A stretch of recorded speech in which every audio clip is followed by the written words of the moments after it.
Assalamualaikum warahmatullahi wabarakatuh. Selamat pagi, salam sejahtera buat kita semua. Semoga kita semua senantiasa dalam suasana yang sehat dan berbahagia. Saat ini saya lagi berada di lokasi kegiatan yang dilaksanakan oleh Bawaslu Kabupaten Majene terkait dengan persiapan pengawasan di tahapan pemutakhiran data pemilih, yaitu pencocokan dan penelitian yang akan dilakukan oleh penyelenggara teknis. Pada kesempatan yang sangat berbahagia ini, saya selaku Koordinator Divisi Hukum, Humas dan Datin ingin menyampaikan beberapa hal terkait dengan kehumasan dan keterbukaan informasi publik. Salam kehumasan dan salam keterbukaan informasi publik. Badan Pengawas Pemilu merupakan lembaga publik yang bertugas melakukan pengawasan terhadap pelaksanaan pemilu dan pemilihan. Dalam melakukan pengawasan, Bawaslu tentu akan melakukan beberapa persiapan dan melakukan koordinasi, lakukan kegiatan sosialisasi dengan pemerintah setempat, dengan stakeholder, lembaga publik lainnya dan masyarakat. Tugas sosialisasi khususnya bagaimana meningkatkan partisipasi pemilih bukan hanya tugas penyelenggara, dalam hal ini KPU, DKPP dan Bawaslu, tetapi tugas pemangku kebijakan seluruh masyarakat. Lalu koordinasi dan sosialisasi yang dilakukan oleh Divisi Kehumasan sebagai mulut dan telinga Bawaslu Sulbar melalui 4 fungsi kehumasan, yaitu pertama, mempublikasikan informasi kepada masyarakat melalui website dan media sosial seperti Instagram, Facebook, dan fanpage resmi.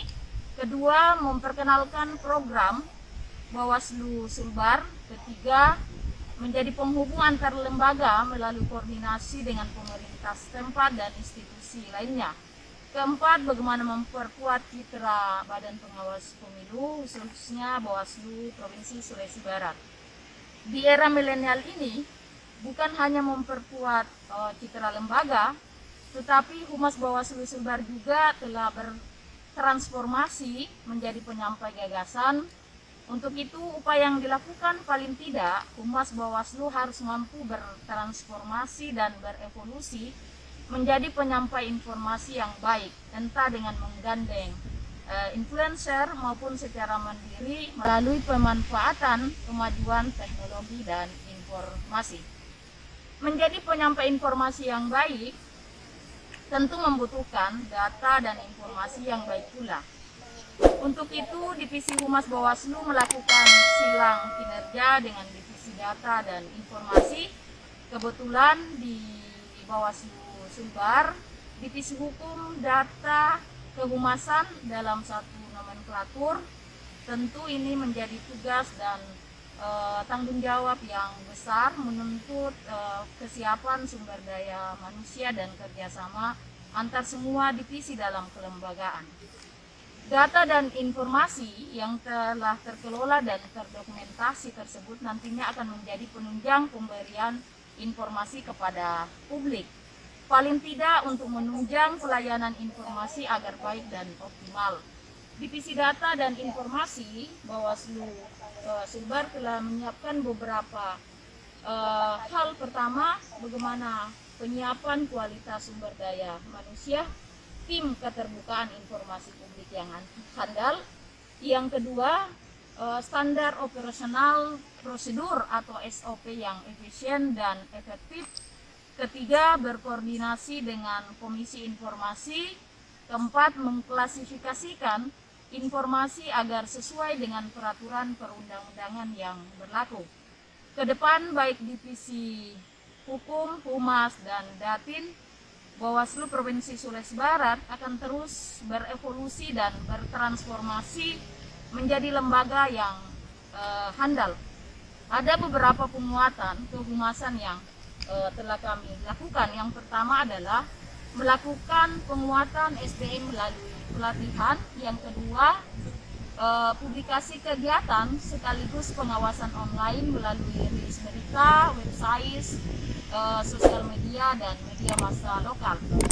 Ketiga, himbauan dan kunjungan kerja ke lembaga terkait, misalnya dengan Gakumdu, Kejaksaan, pemerintah daerah, terkait dengan netralitas aparatur sipil negara, media massa agar terjadi pemberitaan yang berimbang. Media center, press release, tujuannya adalah bagaimana membentuk mitra lembaga, wajah lembaga, kepercayaan publik. Paling penting adalah agar masyarakat tahu dan sadar bahwa Bawaslu telah bekerja dalam menyampaikan semua kinerja ke publik. Tentunya saat ini di tengah masa pandemi ini adalah tantangan tersendiri. Bagaimana melakukan pengawasan online, bagaimana kepatuhan kita terhadap protokol kesehatan COVID-19 dan melakukan inovasi yang dianggap perlu selama tidak bertentangan dengan peraturan yang berlaku. Selain itu, memaksimalkan bagaimana publik ketika melakukan permohonan kepada Bawaslu terkait dengan keterbukaan informasi publik ini, kami secara kelembagaan sudah menyiapkan dengan adanya tim kehumasan dan tim keterbukaan informasi publik. Terima kasih. Salam kehumasan, salam keterbukaan informasi publik. Wassalamualaikum warahmatullahi wabarakatuh.